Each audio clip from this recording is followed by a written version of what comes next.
welcome to Double Oz 7 for another episode of Double Oz 7 as we're done killing James Bond actors. Ben? Sorry. It's so sad, but it's true. But we are done with that now. Sadly, Ben also cost us the late, great Jeffrey Palmer over the weekend. Oh, God, what have I done? No. Did you say anything about Alex Trebek recently, Ben? Probably. I don't know. Yeah. Shit. Just don't say anything about me throughout the course of this episode, because I'm hosting. Otherwise, it's all on you. You might die halfway through this episode.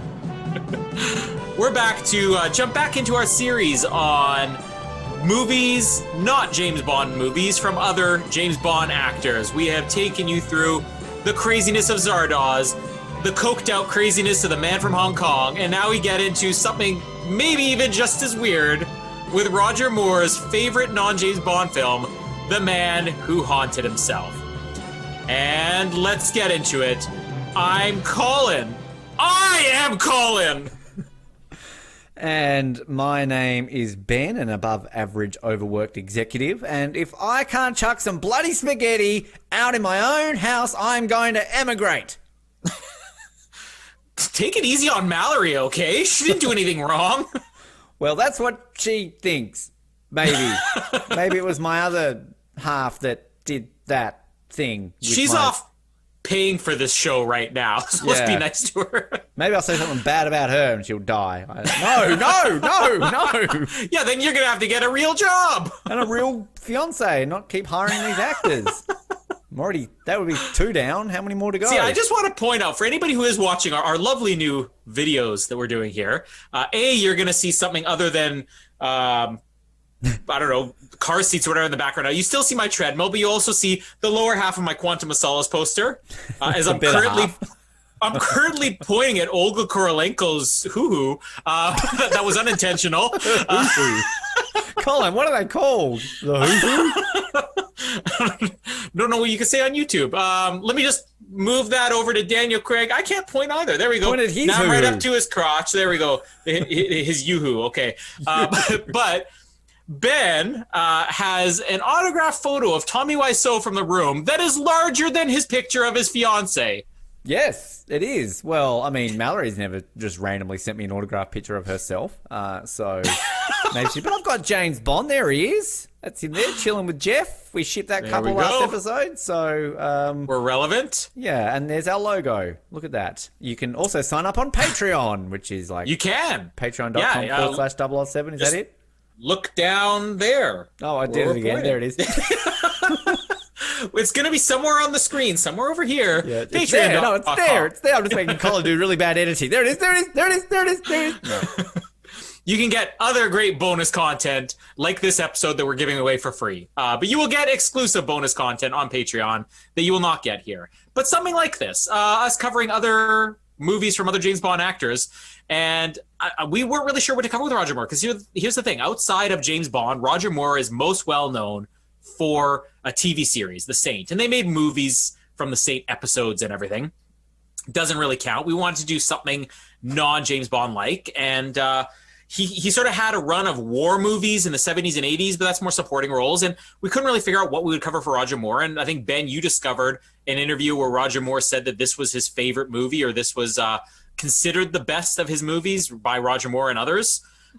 It's definitely the most interesting. I'll say this is not a boring movie. There are some slow parts, but it is out there.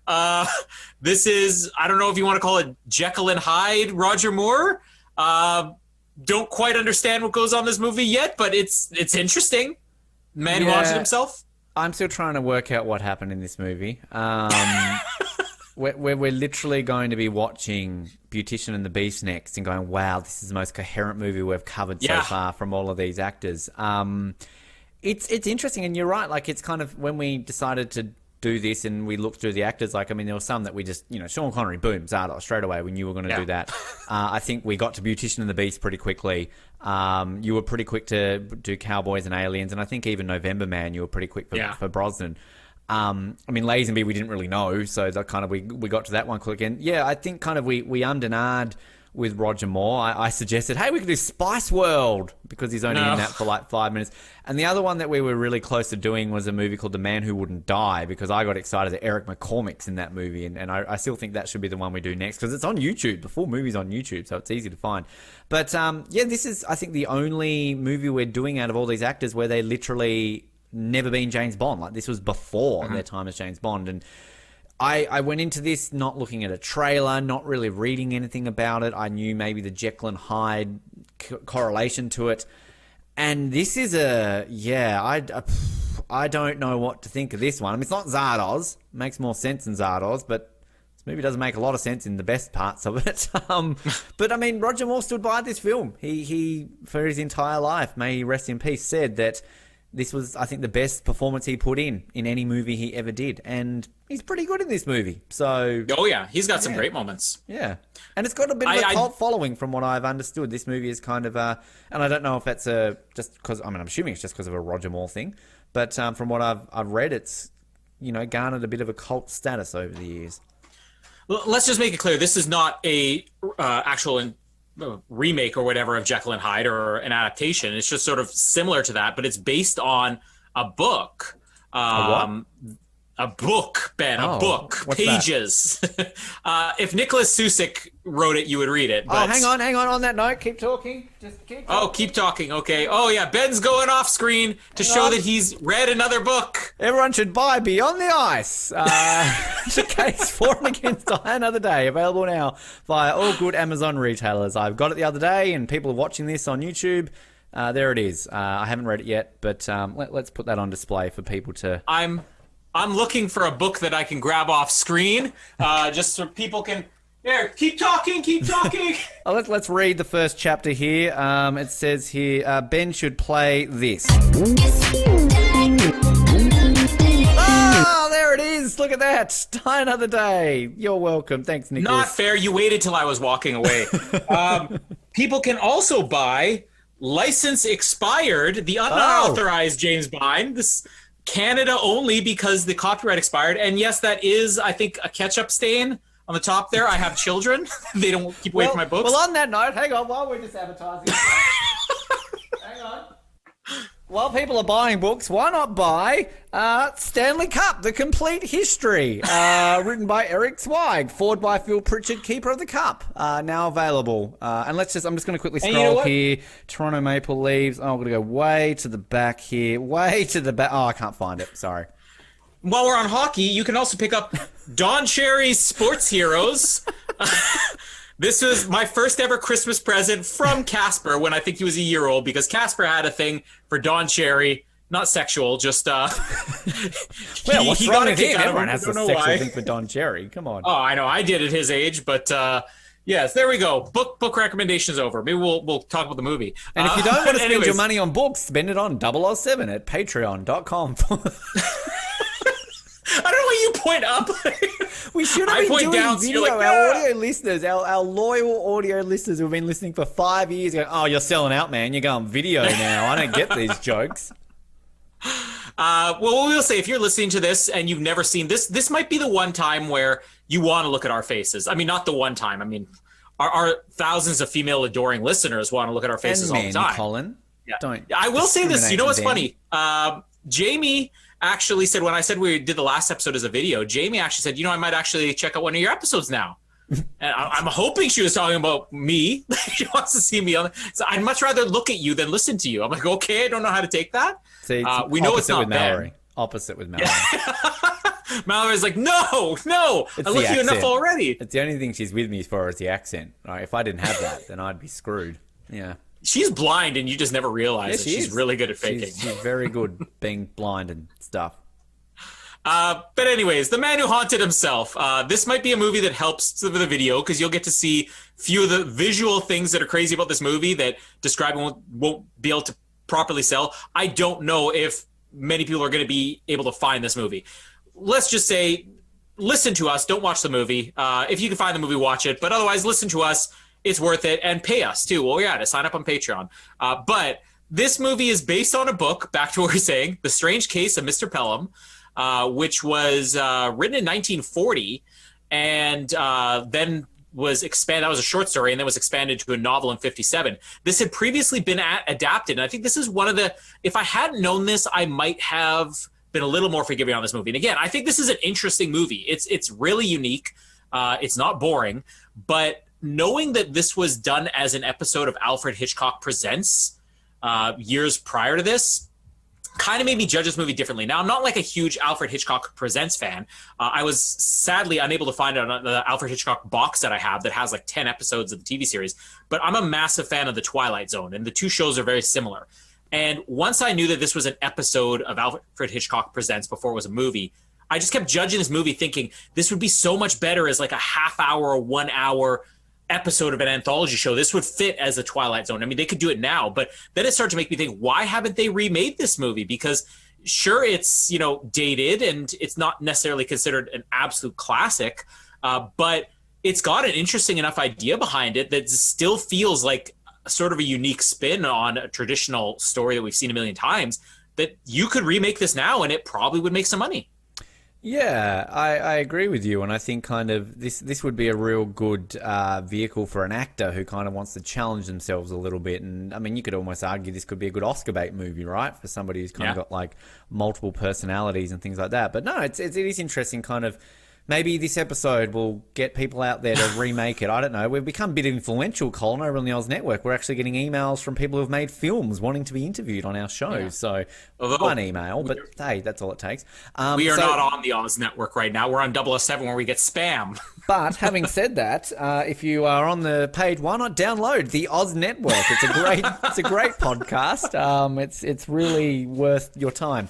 Because we put more time into that than this, apparently. That's why we're finally doing this episode, like 3 months, I think, after we initially said we were doing it. But no, you're right. And I think it is kind of surprising. Of all the stuff they remake, something like this is a little bit interesting. And this is one of those ones where it's, if they release this tomorrow, you would have the throwaway line of, oh, fun, true fact, this was a novel from 1940, Alfred Hitchcock did this, and there was a Roger Moore. Like, this isn't, like Casablanca or Gone with the Wind or something like that, where everyone knows the original. So, yeah. Zardos. Zardos, God. Oh, rest in peace, Sean. Can I say that? I really actually want to say, let's get out of the way. So our last episode, we did our tribute to Sean Connery. May he rest in peace. And still something that obviously we're quite sad about.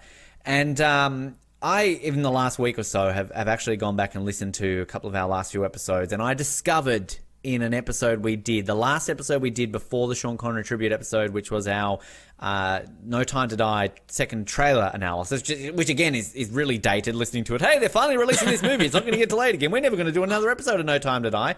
Hold that thought, people. Maybe I'll just play the clip. Let's play the clip here and let's hear what I say. And I legitimately am being honest. This is legitimately what I said. You know what actually really scared me is that it was actually, we should mention this quickly. Happy 90th birthday to Sean Connery, who very recently did turn 90. Fantastic. And there was an amazing, long tribute to him on an Australian network that I saw somebody share on Facebook. But I got very worried when they're like, oh, we haven't seen him in a while and he never gets help. I kind of got fearful that this is going to be like one of those, we're just going to wake up one day and there's a tweet. Just stop saying things like that. But this is you're going to kill Daniel Craig and Sean Connery in the same episode? Daniel Craig is going to go around to Sean Connery's house to say hello. He's going to cough on Sean Connery, and Sean Connery's going to die, and then Daniel Craig is going to walk out of the house and trip and hit his head. Oh my God, I'm going to jail. I'm going to be in jail in 2020. This is where this is going. Now, okay. How could you? I want to apologise. I killed Sean Connery. So I'm 2 from 2 now. Daniel Craig hasn't died yet, so I will say, hey, it's all right. Daniel Craig's alive, but yeah, I'm 2 for 2. Shit. You know what? What is wrong with me? I'm curious to hear what Pierce would think about this. Because, Pierce he's on the pecking order. He's coming up. Pierce, are you there? I don't want to have to do this ever again. Oh. Okay, well... I don't want to be here either, but, just Pierce, quickly, just while we've got you, mate, if there was anybody in the world that you would want me to kill off, who would it be? Shirley Bassey. Oh, why Shirley? We love Shirley Bassey. No, come on, that's a bit mean. Oh, well. Anyway, Oh, I'm Pierce. sorry, Sean. Well, I mean, you're dead now. You can't reply to that. But I'm sorry, Sean's family and friends. I mean, all fairness, he's 90. Well, he was 90. I mean, it's a pretty good innings. I didn't kill him off at like 19. So, you know, I'll stop it. Unless if you sign up to Patreon right now, there's the thing wherever it is. We'll add to a tier who you want killed off. And I will mention them. So, like, in the middle of an episode, I'll just be like, oh, so this part happened in the movie, Colin. And by the way, Taylor Swift. Move on. I don't know. We've discovered a power here. I've got a power. I'm apparently like a guy who can kill people and get away with it. So, I'm 2 from 2 right now. So, that's what's 2 out of 6? That's like a third of the Bond actors I've killed off, basically, with the power of my voice. Don't say anything about Idris Elba. Well, or Tom Hardy. No, or Gillian Anderson. So yeah, Matthew Perry. Yeah. Let's get into the man who haunted himself here. This movie is pretty crazy right from the beginning. Well, not the very beginning. I mean, the opening scene is literally Sean Connery. Sorry. Woo! Wow. Still getting over that one. Didn't see that cameo in this movie. Roger Moore leaving work. You see the sign on there. He's a marine engineer. I don't know what a marine engineer is supposed to be. He's an engineer, but he does it with water stuff. Yeah, or he engineers marines to be killing machines. I don't know. He does, yes. But I do like him rocking the Patrick McNee Avengers look here with the bowler hat. Yeah, I like it with the moustache as well. And the mustache, yeah, it's fantastic. I love this Roger Moore look. It's great. Yeah.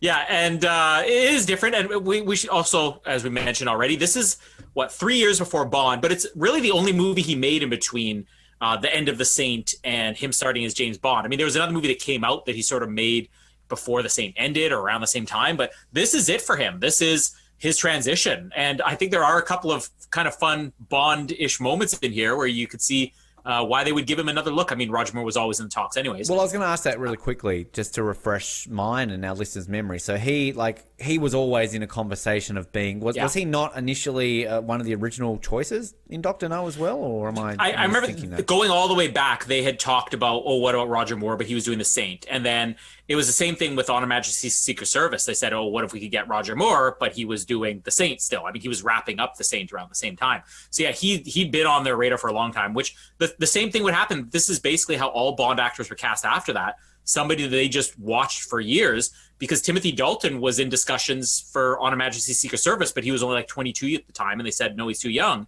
And then Pierce Brosnan, we know the story about him. So was Daniel Craig, I feel like he's the only one we never talk about that kind of was not in discussion. Was Daniel Craig just cherry picked out because Henry Cavill fucked up the audition? Yeah, maybe. He was old enough, hairless enough on the chest. Matthew Perry and Hugh Jackman weren't available, so exactly. Eric Bana and Julian McMahon fell out of favour. They're like, too many Australians. Let's get a British guy. But I want to mention Sean Connery putting his hat in the back seat here. It gets its own seat. Did you say Sean Connery again? You said Sean Connery again. Oh, sorry. Roger. He's dead, Colin.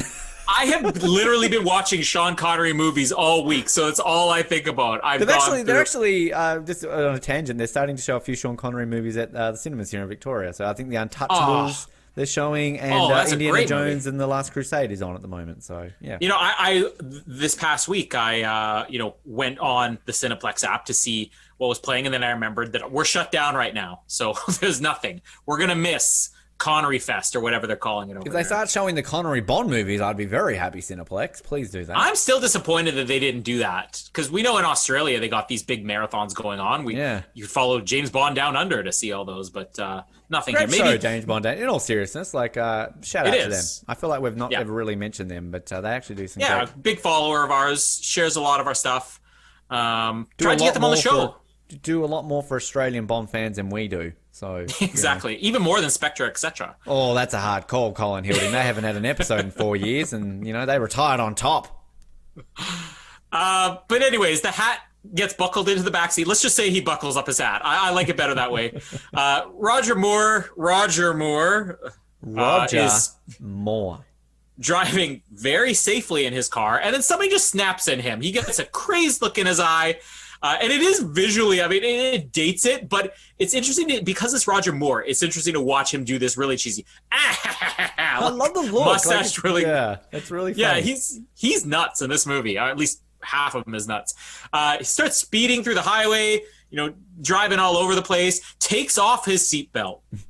This is how you know he's a bad boy. He's like, I'm not even going to keep this thing on. I don't know if I ever mentioned this on here. There was a guy I worked with that refused to wear a seatbelt, but vehicles will beep if they detect somebody's in the seat without a seatbelt. So he would be in the middle of driving and would start beeping, and he'd pull his seatbelt, literally as he's driving, reach behind his back, tuck it behind his back, and buckle it in. But just wouldn't put it on himself. Just so stubborn. Why? Like what? He wasn't making a statement or anything. It's just like, no, it's fine. I don't need it. I just need to go. Mask wearer or something like. Oh no, exactly. The government can't control what I do. Don't make me wear a seatbelt. It obstructs my breathing. But yeah, he takes off the seatbelt here, which is apparently they use this in safe driving commercials later on. They use a clip from this movie. I read that. Yeah, drive safe for the seatbelt save lives, so buckle up. so good was Roger Moore's facial acting that it was that believable that they used it. Yeah. But he ends up, I guess, seeing double vision. There's a weird thing here, and he gets into a car accident. Next thing we see, he's essentially on an operating table. They're trying to save his life, and then it's just flash forward. Now, this movie does some cool editing things to sort of keep the suspense of, is this real? Is it fake? This, I think, actually helps the movie here. There's other parts later on where it's like, we get it. There's another person, but here we don't know yet. But he is immediately recovered from surgery, so they just sort of have him on the operating table. They're like, we're picking up 2 heartbeats. And it's like, it was nothing after they hit the monitor, and then there's only 1 heartbeat. But then it just immediately cuts to him leaving the house, and he's working, and you get that he's recovered from this because his wife says, you're driving the same car as before? Nothing beats a good old automobile like this. This guy is very close-minded. Not in a bad way, but he's just, I'm going to wear the same tie every day, drive the same car that almost killed me. I'm going to have the same wife. I'm not going to cheat on her. Have the same... Colin, just a quick word of advice. One of those is probably a good thing to follow in marriage. Just want to point it out there for you. Yeah, okay. It's important to know since I'm pointing up Olga Kurilenko's hoo-hoo here. Hoo-hoo. Is that how you got Jamie pregnant? If I put my hoo-hee in your hoo-hoo, we will have twins. This is the diagram. This is how she taught me sex. See, Colin, it goes into the hoo-hoo right here. You're like, ew, that's disgusting. I'm guessing he eats the same breakfast every single day. I'm guessing that it's sweet potato fries. That's just my guess. In-jokes are funny on 007. Anybody else out there a fan of sweet potato fries? Just tell us. Drop us a line. Sweet potato fries are great, but just not for breakfast. I feel that's weird. I'm just going to look up here in the Stanley Cup complete history that, the 1970-71 Montreal Canadiens ate sweet potato fries for breakfast. They did. There it is. Yeah, good and job. you know what? So, yeah. Don Cherry ate sweet potato fries, continues to eat them. That's why he's alive and Sean Connery isn't, because he's got to be 90. Well, you just killed Don Cherry. Good job for that. No, you killed Don Cherry. Nicholas Susick, page 82, says, Ben, play the song again.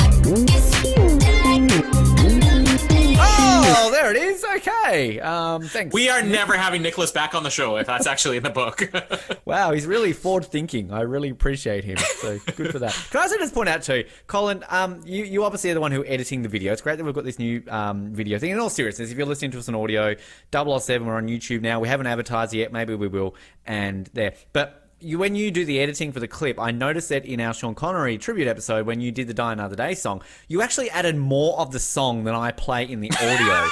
So, just going to say it, Colin Hilding secretly loves the Die Another Day song. So, thanks for that. Hey, newsflash also, that was a rushed episode where I'm like, I just want to see what it looks like on video, but I got to get this up quick because otherwise I'm never going to do it.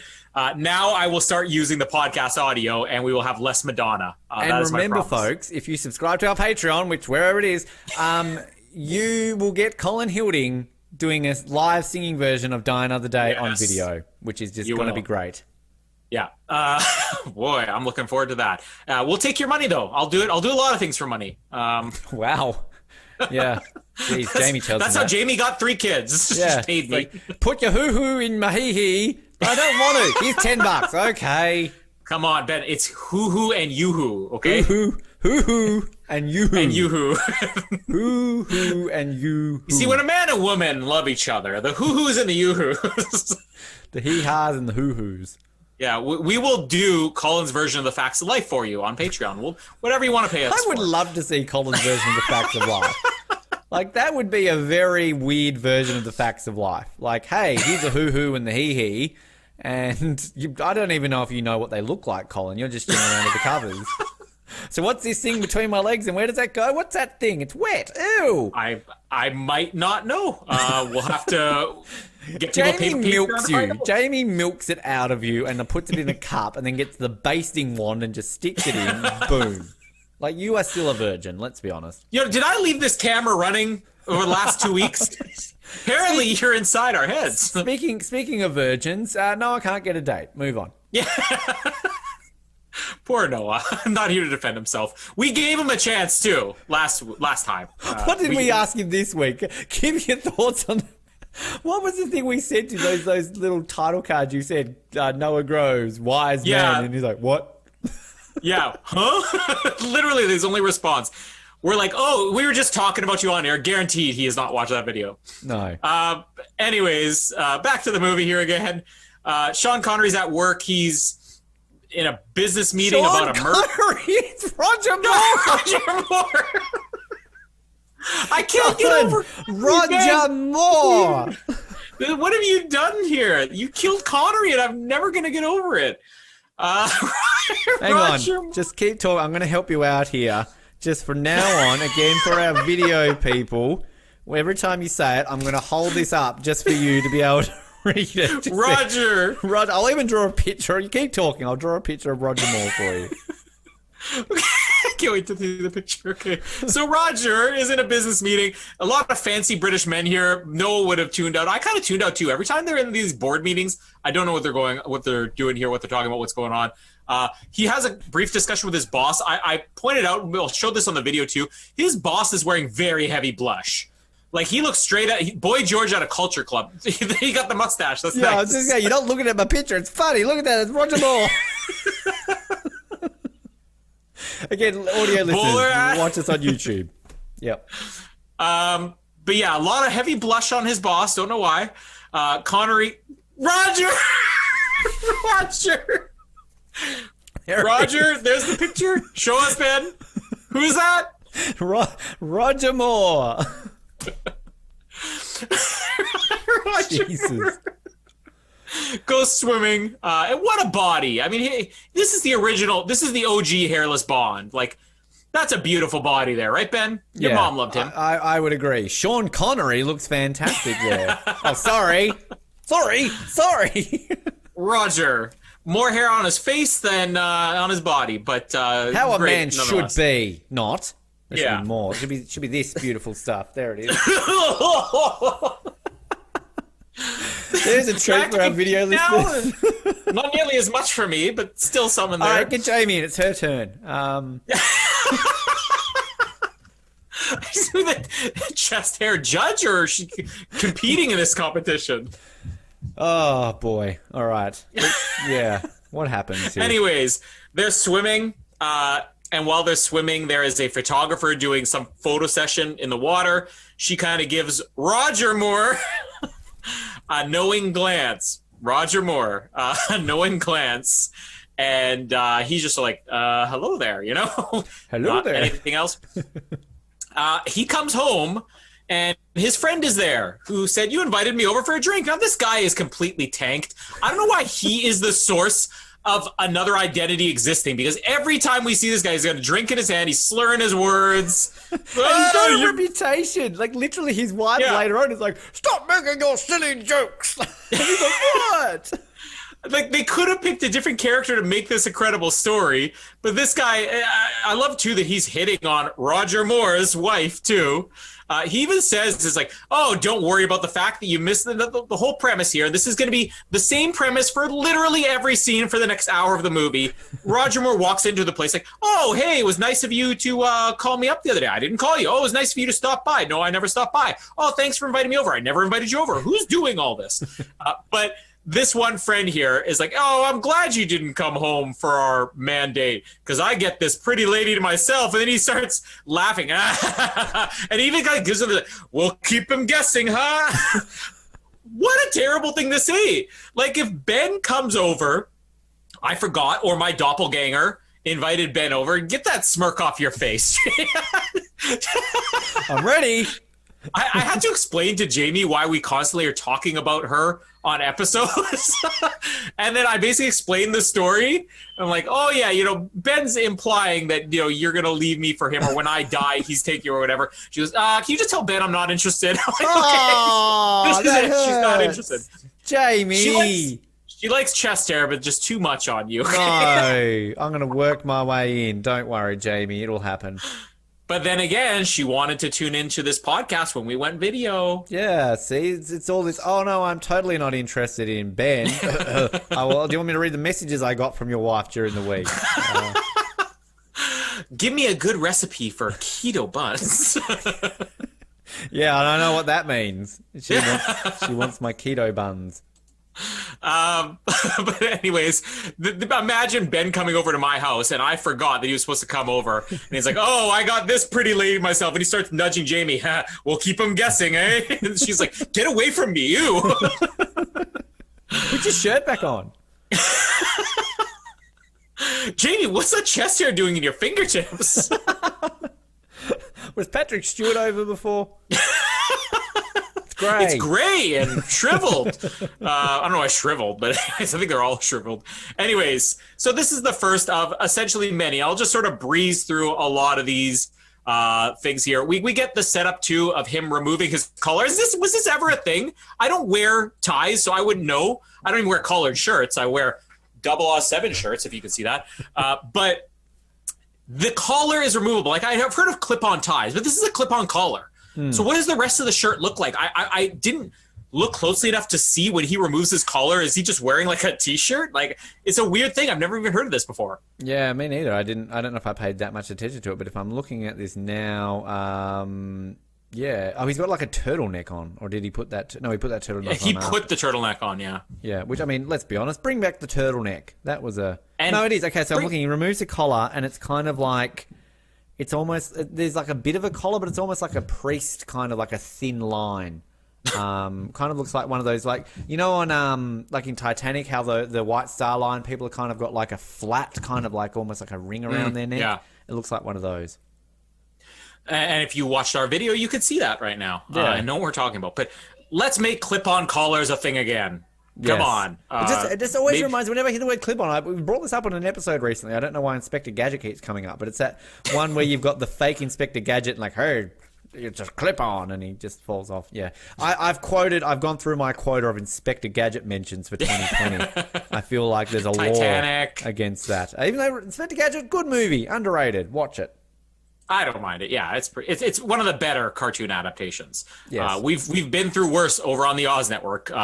Looking at you, Dudley Do Right. Don't say Anyways, it. Boo. So, he basically disputes this claim that he invited his friend over. It's like, oh, he said that I invited him on this date. Well, I was on vacation on that date, and there's gonna be a lot of that.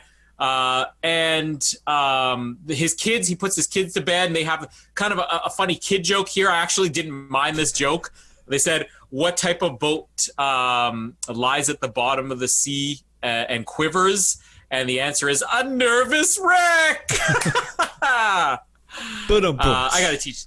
Yeah, I'm gonna teach that joke to Casper. Those kids are they're in the basket of annoying little shit kids. Can I just say they're awful in this movie? They're terrible, except for that joke. The joke's gold. In fact, one of those kids is Daniel Craig. What would you do if it was?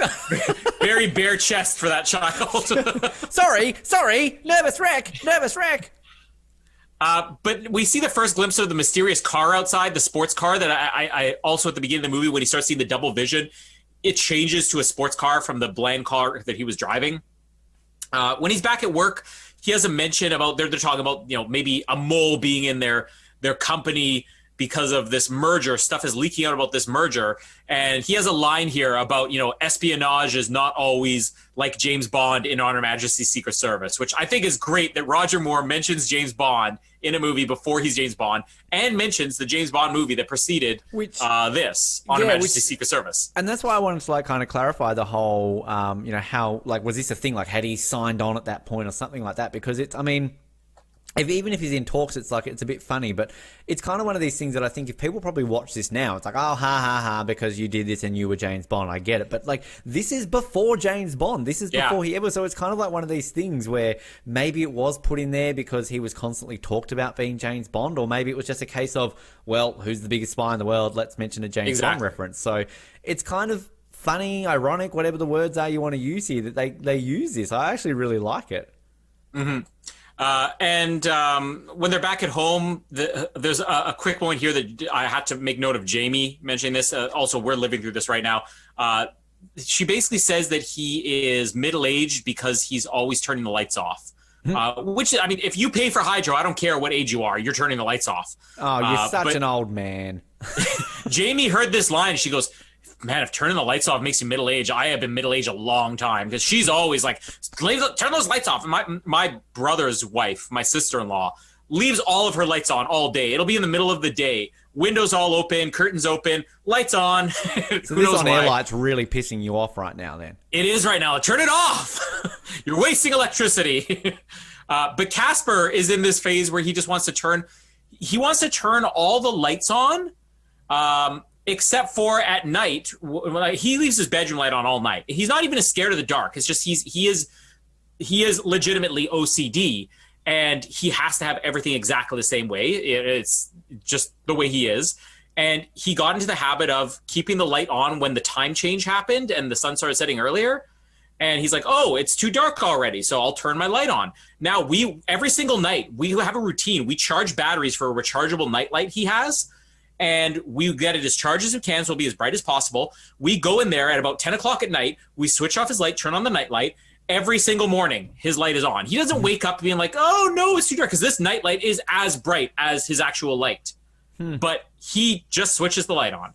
So we're living through this. You're complaining about this because one time Jamie wanted to have sex with you with the light on and it was weird. So that's like, ew, people have the light on for this? But you'll see my hoo-hee and my hoo-ha. Yeah, exactly. What about the yoo-hoos and the hoo-hoos? That doesn't get seen in lights. Turn it off.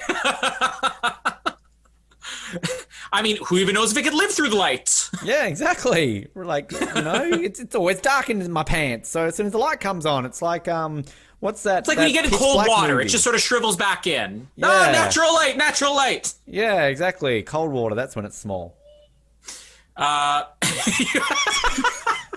You're like, right, just the cold though, right?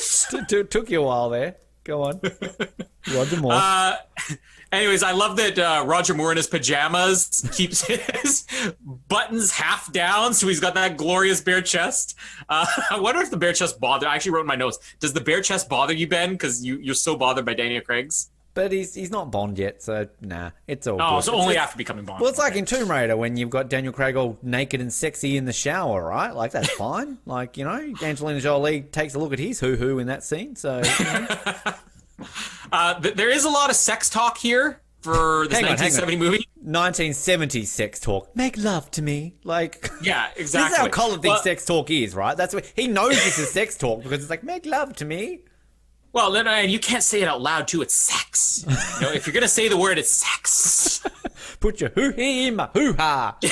Jamie actually says that about me. She says that I don't even realize it, but if I ever say the word sex, I whisper it. The kids are asleep, right? I don't know, but the neighbors might be listening. And it's not like we're sitting there talking about, do you want to have sex? It's just if you're even mentioning anything, we're talking about this movie. I'm like, oh yeah, his wife doesn't want to have sex with him. Lo and behold, it's the other way around here. 50 Shades of Grey. Like, you're just gonna there's so much fighting in this movie. I don't understand. Yeah, exactly. But it is, I should say, it's the other way around. He doesn't want to have sex. And his wife does. And he even says, I know what this is about. You want another baby. Jamie heard this from the other room and screamed, no! No, I don't buy it. This, to me, I was watching this scene going, this is exactly how it is in the Hilding household. No, guarantee. Jamie does not ever want children again. She doesn't mind children. She would be happy with having 10 children, but she never wants to be pregnant ever again. Like, she's like, I am done.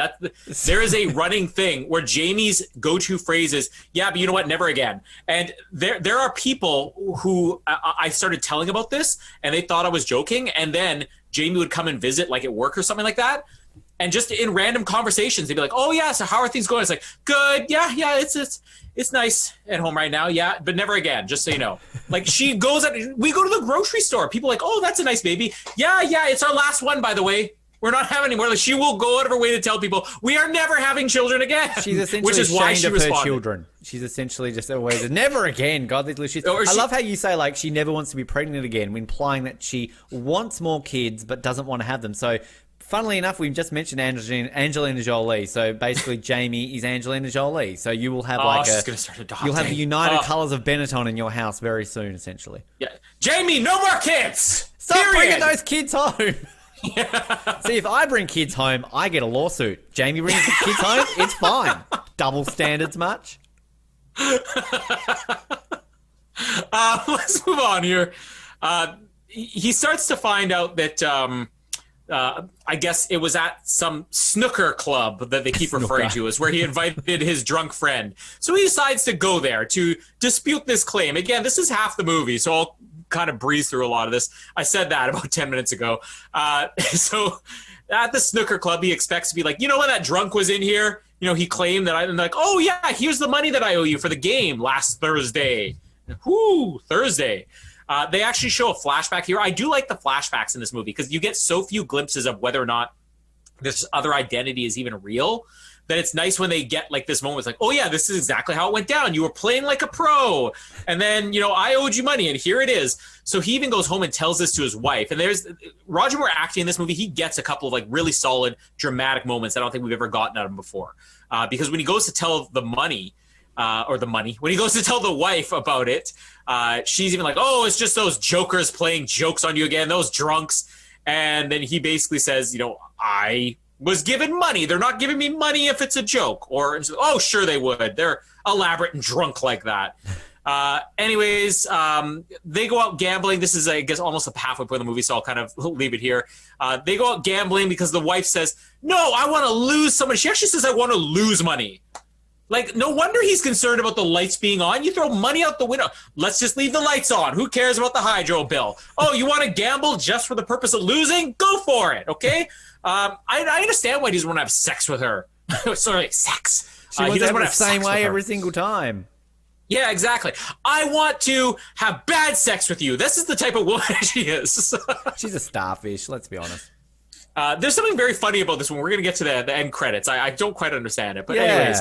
Why is she given permission to be I know, her credit. Let's just read it now. The end credits, this actress, Hildegard Neal. Now, she must have been a famous Shakespearean actor, obviously, because the end credits, no joke, when it's running through the cast, it says, I was going to say Sean Connery. It says Roger Moore, Pelham, by Roger Moore, and then it says the wife's name, Hildegard Neal, by permission of the Royal Shakespeare Company. The Royal Shakespeare Company is a larger title than the names in the credits. Yeah, and why is this such a... She got an introducing thing at the beginning as well, because looking at this is her very first film role, and just to put this out there, she's probably going to die very soon, but she's still alive, Hildegard Neal. It's weird, like... I mean, is Shakespeare that big of a thing in 1970 that they need permission? Like, it's odd. Yeah, like, I get you're under contract, but, like, let's go back to the golden age of movies, like the 30s, the 40s, the dawn of the Hollywood movies. All actors were under contract to a studio. That doesn't exist anymore. But if you signed a contract, you wouldn't sign a contract with a talent agent or anything. You would sign a contract with 20th Century Fox. And you were just simply obligated to do whatever 20th Century Fox wanted to put you in. You could maybe, if you're powerful enough, say, I don't want to do that movie, give me another one. But you couldn't go off and make a Warner Brothers movie or an RKO movie or anything else. And they would occasionally do trades where they'd say, you know what, if you loan us Clark Gable for Gone with the Wind, we will give you, you know, Laurence Olivier for whatever else. And they could work that out. There's never been once been a movie where they say, Clark Gable as used by permission of whatever studios. So this is just bizarre that the Royal Shakespeare Company has so much clout that they get a screen credit larger than the actor. Yeah, we generally are going to start off these episodes, Ben Waterworth, as of permission of Australian Survivor Archives. Download now via iTunes and all those sort of things. But that's just shameless plugging of other shows, and we would never do such a thing on 007. Oh, by the way, you can subscribe to our Patreon. Yeah. Yeah. Glad to see we're on the same wavelength there. See? Yeah. It works. And you know what's better about that, too, is that we put the titles in so you don't think we're pointing at our Yoo-hoos. Well, I mean, I don't know about you, but I'm pointing at mine. Yeah, I don't know about you. Let's have a look at it, shall we? No, all right. Right now, all that promotion we did for you can now check out our YouTube videos. Nobody's checking out our YouTube channel when they hear the audio for this. But our YouPorn channel, check that out. You and our OnlyFans account, 007 OnlyFans account. Whoa! How would that go? The 007 OnlyFans account. Here's Noah. Trying to work out what a you-who and a he is. You put that where? Let's just wrap it up here as they go out to have his wife lose some money. And when they're there, after she loses the money and is getting ready to leave, this woman that he saw at the pool starts coming up to him and almost being very flirty. And his wife is overhearing this, and he's basically like not playing along at all. This I see it from the wife's point of view. Like, this looks so suspicious, where she's saying it's like, oh, maybe we'll see each other again very soon. And he goes, no, that's okay. I've already gotten my wedding pictures taken for the happily married marriage I'm in. But yeah, this is just a cover story with his wife from the wife's point of view. And I get that. They get home, they have an argument over it. And that's it. The end of the movie. No, not the end of the movie. But, and the wife has the encounter here with the drunk friend who's like, oh yeah, it's just like last Thursday when you invited me over to your house. We're still hearing about this. And she's like, that's me. Stop it, you're drunk. Yeah, this is Ben. It's me and Jamie. We're going to stop it here before it gets into a lot of the other mystery that is essentially the same scene played over and over again. This is the third movie we have now done from James Bond actors, right? And this is the third movie that we've done that doesn't have a plot. Just want to point that out, that we're 3 from 3. Again, Beautician and the Beast is looking like the Academy Award winner it should have been next film around. Seriously, you are going to be blown away by the quality of that movie compared to what we've done here.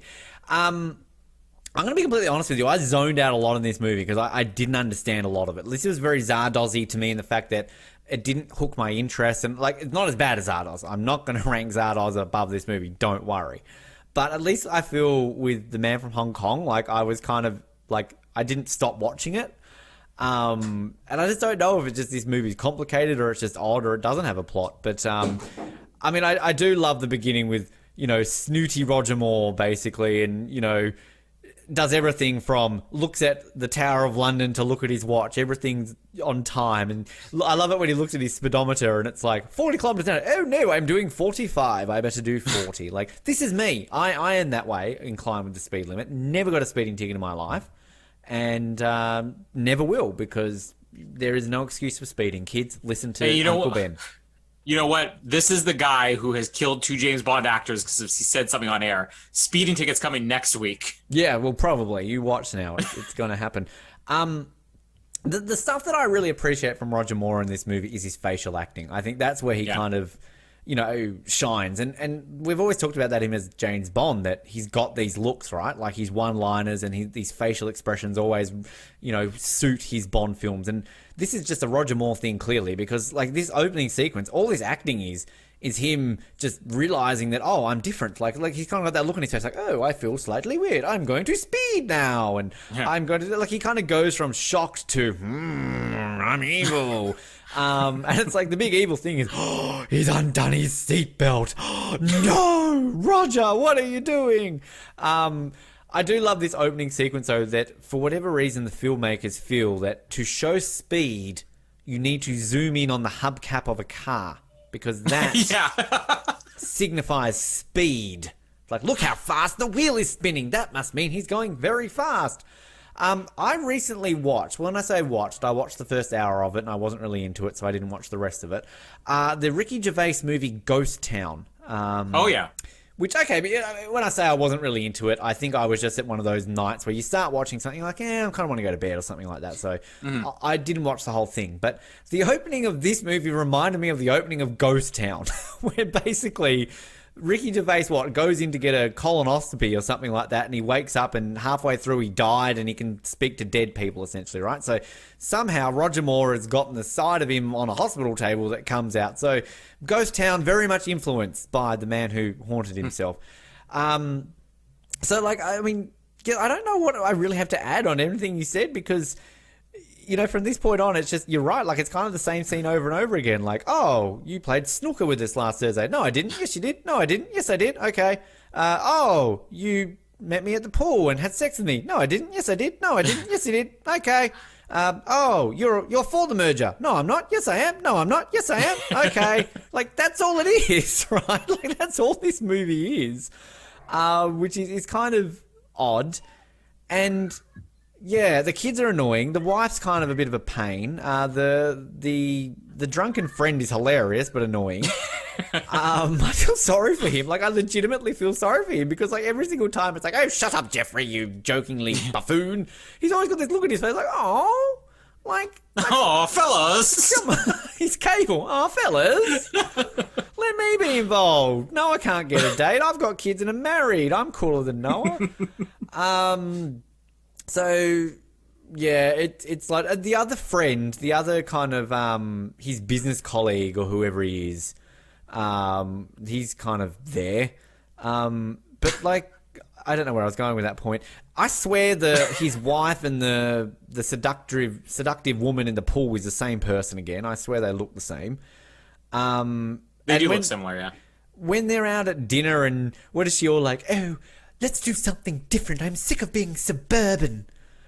Like, you're married to Roger Moore. I'm sorry. Like, I love Roger Moore, but, like, this guy, like, if you want to be suburban, marry Roger Moore. Like, even as James Bond, he wasn't exactly Mr. Lothario, kind of. He was Mr. Proper. Like, I'm Roger Moore. Like, oh, quite illuminating vagina you have there. Like, I mean, he's sorry, no. Do that again. Yeah, there you go. Quite illuminating hoo-hoo you have there. Like, this isn't Daniel Craig. He's not going to pin you against a wall and undo your dress with the power of smouldering. Like, you know, he's going to talk your way into your hoo-hoo because he's proper and, like, he's suburban. He's Mr. Suburban, drinks a scotch and goes off and does, like, that's what you want to be with Roger Moore for, right? Like, go and marry George Lazenby then, or something like that. Timothy Dalton. Yeah, exactly, old buddy.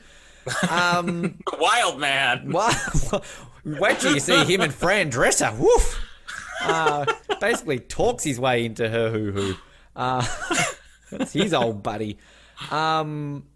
Yeah, like, I'm not understanding. Like, he goes into this shop, like, oh, coming to buy some jewelry again, and oh, you got my hair cut already, and it's like, oh yeah, so look, yeah, I don't have a lot to add. I really don't, because there's nothing really to talk about. The haircut thing, because I think this is one of the subtle things about the movie that I did like, and I'm kind of with you. I'm not, like, so into this movie where it was the easiest thing to watch, you know. It gets repetitive here. This is where knowing that this was supposed to be an Alfred Hitchcock Presents episode hurts, because I felt like you could cut all the stuff out, make a half hour, maybe even make an hour-long show, and just be done with it, because it's a very intriguing idea. But there are a couple things they do here. The haircut is literally where I wrote in my notes, this is one too many scenes of the same scene over and over again. Yeah, sorry. Go ahead. But what is nice about it is that they pick up the pace very subtly by him going in and saying, you know, oh, you were just here last week. And he's like, no, not again. Like, this other guy out there who's posing as me, it's not me. And he looks in the mirror. He's like, does this look like somebody who just got their hair cut? And they're like, well, you only asked us to take off a little. And I start to really feel his frustration. His frustration, that this starts the section of the movie where it's not just, oh, somebody's posing as me or there is another me out there, but I'm going to miss him by 5 minutes every single time. Yeah. The frustration of this guy is covering for himself in a way where there is no disputing his claim. It's like, no matter what Moore tries to do, is like, listen, there is another person out there. They're like, well, that doesn't prove anything. You didn't ask us to. Like, I don't know if it's intentional. We never really find out, but is it intentional of the double's part that he's doing everything he can to make sure people can't actually prove that this is not in his mind? Yeah, I agree, and I think, like, you're right. Like, this is a TV episode. There's something better, and this isn't a bad movie. Like, this isn't Zardoz. Yeah. This isn't a bad movie. If this was an Oz Network episode, I'd probably rent this. It's just, it does go on for a little bit. And like, here's another weird comparison. The movie Flight Plan, I don't know if you've ever seen that, right? Like the whole mystery behind that is Jodie Foster going crazy, or did she really have a daughter on this plane? And you're intrigued. You really want to know what's happening in that movie, right? Whereas this movie, it's kind of like it's trying to play up to a mystery and all this sort of stuff, but it just gets to a point where you're just like, okay, we get it. Like, oh no, then like we're not getting any clues or anything that this guy exists outside of him until right at the very end. So, but do you know what kind of ruins it? And it is an interesting opening, but the opening ruins it. You could have played this movie exactly the same. You would think, okay, well, there's obviously somebody out there because you keep seeing the guy in the car, right? You see the thing with the match where he's like breaking the match the same way every single time. None of these people they know him well, so it's not like, magical plastic surgery that you would see in something like 24 or Die Another Day or Thunderball. But you lose the suspense of, is this in his mind or not, in that opening scene, because you see the real Roger Moore snap and something goes different, and you see the double vision and the car changes and all that. So from the beginning that if this is in his mind or it is a supernatural thing. But the one thing you can rule out is that it is not a person posing as him. And this section of the movie keeps trying to set it up as somebody is posing as him. And we know that that's not the case. This is where Ghost Town did it better, right? Because I think you just open it up with him going to hospital. And 'cause you're right. Basically this personality that you see of him that leads to him going to hospital for them to so-called escape. It kind of... it doesn't make sense. You've got a man who's a creature of habit who internally has part of him that clearly wants to break out in some way. I just don't understand it. It does lead though, you're talking about the flashbacks. One thing I'll say, of all the flashback sequences, maybe my favorite scene of this whole movie is Roger Moore and other guy in bowler hat in the boat and the zoom out.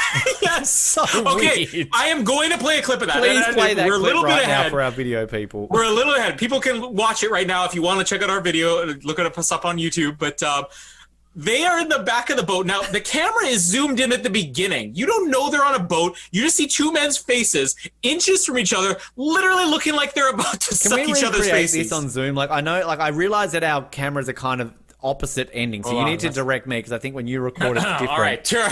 Is it that way?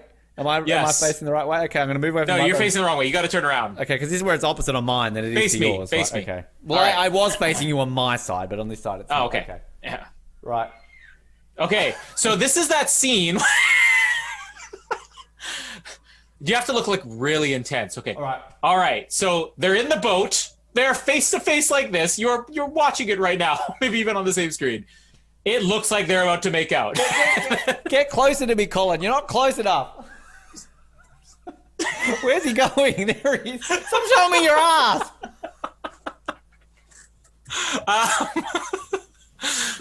But anyways, then they zoom out each other in the boat. Somehow it looks more awkward when you know they're in a boat too, because they're right up.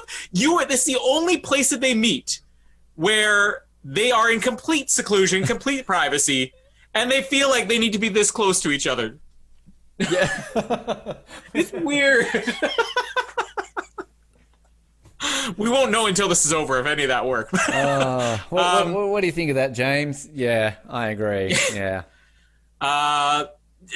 There's some weird stuff in here, but anyways, we have the jewelry scene, and we don't even need to go through that. He gets something arriving at his work, which looks like it's a jewel that I don't know if this was something he was supposed to have bought for the mistress and was delivered to his office.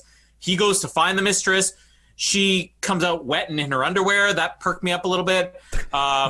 He says he never bought the jewelry. He said never bought the jewelry. If he did, he would have bought it for his wife, because I'm married.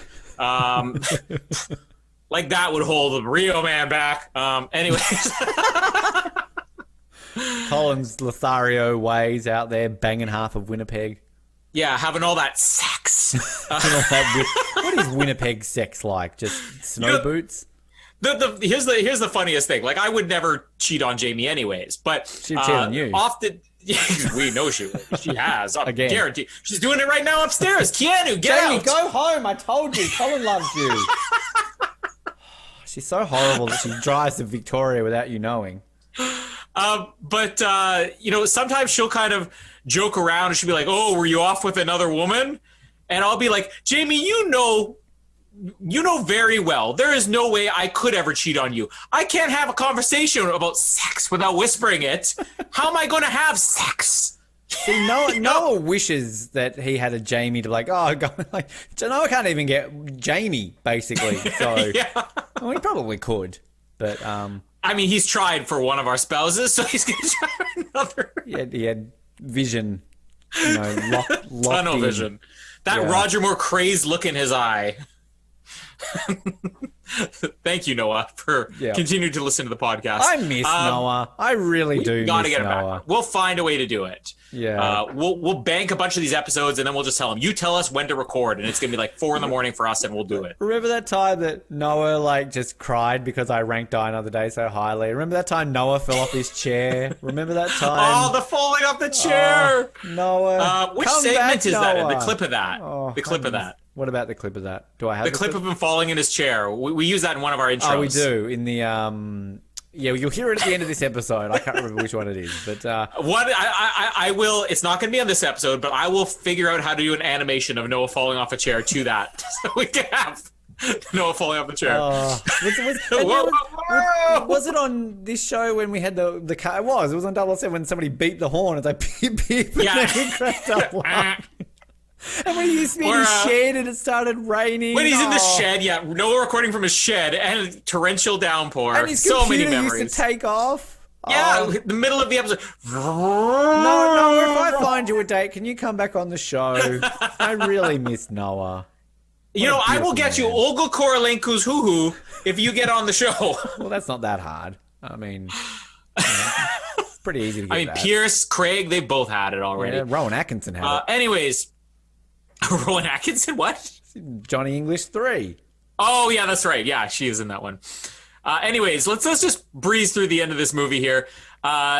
He thinks he's going crazy after a while, after he finds an identical clip-on collar in his house.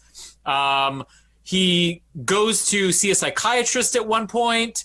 The meeting, as you mentioned, the flashback stuff about the merger, where they're explaining, oh, this is the conversation that we had. The rival corporation, he's leaking the information. He's the leak. He's the mole. They're at the planetarium. They're having a romantic stroll on a boat, all that stuff. He tries calling up his home at one point. Now, this actually was a really cool scene. If it wasn't for the fact that I had seen Fawlty Towers, this scene would be great. So, hello, whoever. Oh, sorry. Jamie just came over. Yeah. Where you're saying, bye, Jamie. You got to get back home. I mean, she's leaving. Yes, that's the way. Yep.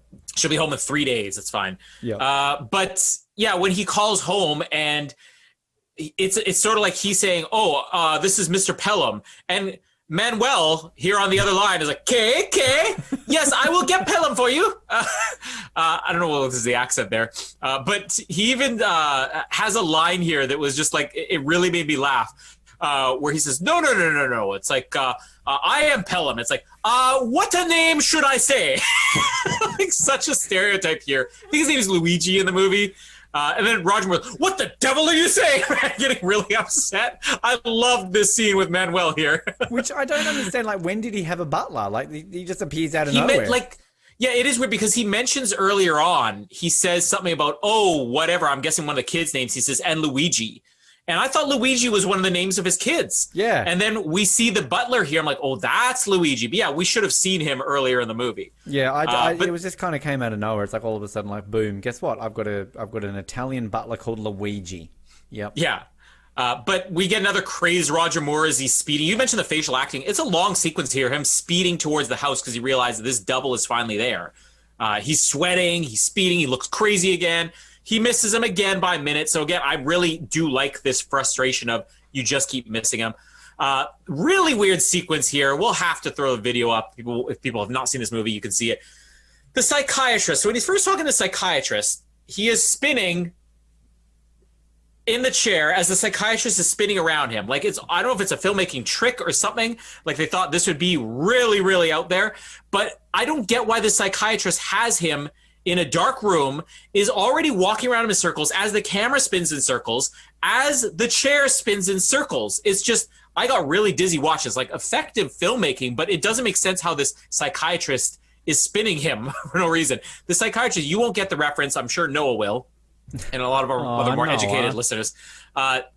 Dr. Strangelove, we mentioned an episode about this, and we had to explain off air to Ben our episode Dr. Noah, or How I Learned to Stop Worrying and Love Good Thighs, our Casino Royale 67 episode. Yeah, Ben, I don't get it. I'm like, it's a movie, Ben. It's called Dr. Strangelove, or How I Learned to Stop Worrying and Love the Bomb. And you're like, I don't get it. Anyways, the character of Dr. Strangelove in the Dr. Strangelove movie, that is what this character is. We'll do a side-by-side comparison. People want to see it. Look up, if you're not watching the video, look up Dr. Strangelove. You will see the sunglasses, the crazy guy who even talks angled like this. And then you have Roger Moore, psychiatrist, crazy sunglasses, who talks angled like this. He's literally doing an impression of Peter Sellers and Dr. Strangelove here. We'll James cover Bond. it. So Sean Connery played Dr. Strangelove, by the way. No, I'm talking Peter Sellers. James Bond, Peter Sellers. Oh, yeah, Peter Sellers was James Bond. Yeah. There we go. That's the connection. Yeah. But yeah, when he's spinning him, I just wanted to wee, like it's like he's taking him for a ride. It's very strange. That's the same noise Colin makes when he sees a hoo-hoo. Wee! Yeah, wee! He leaves the psychiatrist and goes to see his mistress again. Like, again, this does not make you look less suspicious to your wife. You're going to see this woman for a second time. She even says, oh, it's almost like I never get the same man twice. And then she mentions, you only left 2 minutes ago. He has a full breakdown here, like in front of the mistress. Now, this is, to me, the best scene in the movie. Roger Moore buries his face in his hands, and when it comes up, his eyes are bloodshot. He's got tears. He's got sweat. He just looks completely destroyed. And he's saying, I think I need you to call my doctor and tell him to get over here. He's institutionalized. While this happens, we get another bit of clever editing. And again, I like that they keep this mysterious. If we hadn't had that opening scene that made it clear from the beginning, there is something supernatural about this. There is another man, where he's in the hospital. And all of a sudden, we see the double at the house. Now, we don't see him at the you think this could be like when he was in the hospital originally, and it flashed forward 3 months. But this is clear now. It's the double. So as soon as he's hospitalized in the institution, or what a politically correct term is, the double suddenly appears at the house, and we get a scene where his wife almost shoots him. Why? I don't know. He always comes home late at night. Then we don't get the reveal there. Now, this I actually really liked. Obviously, we know, the audience, that this is Roger Moore coming in the door. We know the wife's holding the gun on him. The door. That sounds like a game show. Judi Dench slaps people, followed by Roger Moore coming in the door. Hello, everyone. We're building. It's Roger, and I'm going to come in your door this week. The 007 network is going to take off soon with all these shows. Starring Roger, the corpse of Roger Moore, the corpse of Jeffrey Palmer, the corpse of Sean Connery. And coming soon, the corpse of George Lazenby. Shit, Ben, don't! No! Oh. Ben! If he dies, we are never doing another episode again, I swear. If I have to play this clip in our next episode, I quit. Anyway, but the way that they have it where she responds, you know that it's her husband, Roger Moore, but you don't see him. And then they flash forward to the next day at the office, and he's there. And I love evil Roger Moore here, where he's not going so over the top as evil Roger Moore. It's just sort of the boardroom meeting. They're like, listen, we have a very serious thing to discuss. We found out that you are the leak. I was like, well, of course I'm the mole. Of course I'm the one leaking the information. Well, why would you do this to us? It's like, you know what? They were going to offer us like a pathetic amount of money, and I doubled your price. You should be happy. I'm actually kind of liking this guy now. He's looking out for the best interests. There's nothing wrong with Roger Moore being evil here.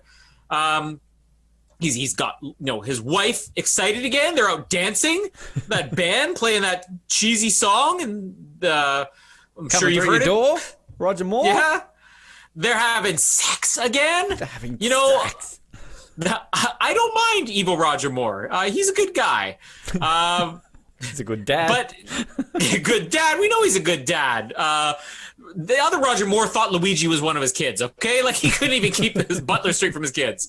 But after good Roger Moore is released from the hospital, you actually finally get the meeting of them. So he shows up at work and he realizes, no, wait, the other guy's here. Yeah, he went home already. I can go home and I can meet him. So he speeds home. We get another one of these crazed Roger Moore things. This time it's pouring rain. Some very effective filmmaking here. I feel like the movie picks up once we stop with playing the same scene over and over again. He shows up at the house. He even tells the psychiatrist, you think that this guy is imaginary? Come, you will see it. When he gets to the house, the kids see him, his wife sees him, everybody sees two Roger Moores. But what it comes down to is like, I would never wear that. I wear the same tie every day. Kind of a lame way to end the movie here, because the psychiatrist was the one who said, you know what? Don't wear that tie. Don't wear that clip-on collar. You need to have some variety in your life. Now, I would have liked this ending so much more if it hadn't, maybe if it was just Roger Moore's idea and not have the psychiatrist be the one to blame for evil Roger Moore taking over good Roger Moore's life here, because it ultimately comes down to the psychiatrist told him, change up your wardrobe, wear something different. And everybody's like, I know you're not my husband. He wears the same clip-on collar and tie every single day. It reminds me of that Simpsons, like, I'm Ned Flanders. I'm a stupid four-eyed lame who wears the same stupid sweater every day. But this is what gives it up. Roger Moore has another mental breakdown. He speeds away. Evil Roger Moore chases him. We get a kind of cool car chase here, which gets really bizarre really quickly after their meeting and their car chase. As good Roger Moore is trying to get away, bad Roger Moore is chasing him. It's pouring rain. Good Roger Moore starts seeing the reflection of bad Roger Moore in the mirror. He starts seeing the reflection of his mistress. He starts seeing. This is where I'm feeling like, are they trying to say it's all in his head again? But again, the other characters have acknowledged there is literally a double of this man. He even explains to him, it's like, you know, when you were in the hospital, you actually died for a minute. And when they brought you back, it separated us. Otherwise, I would have been released. So there are two versions of one man. Where he was when they were in the hospital, I don't know. It's not like any of the orderlies were like, did you see that? Another Roger Moore just rose out of Roger Moore here. Let's call this one Sean Connery, because they can't have the same name. Colin. Roger Moore. But it's just, it's psychologically great movie here. Great ending. But no common sense to it at all. He smashes the mirror. He sees evil Roger Moore in all the shards of the mirror. Pearly white Roger Moore. I love creepy evil. I mean, it's crazy. It is fun. It is just as, not as nuts as Zardoz, but just as nuts as anything we saw in The Man from Hong Kong. Some really nice editing here. But eventually it runs good Roger Moore off the road. And when he runs off the road, the car disappears. So now we get the impression that because one of them is dead, that all evidence of him existing disappears too, because the car disappears with him. And then evil Roger Moore, who's looking on, of course, I just killed my good self, suddenly has a heart attack and dies. Which, well, according to Wikipedia, it's you hear one heartbeat implying that there's one Pelham once again. Okay, so is this now supposed to be that he turns back? Because he responds to it. Yeah. It's not so clear where it's only one heartbeat. He's hurt by it. So was this one's evilness fueled by the fact that there was a second heartbeat somewhere? It says the double stops and looks down into the water, and then to the audible sound of a double heartbeat, he briefly clutches his chest as if in extreme pain, but the spasm soon passes and he becomes calm. There is only one Pelham again.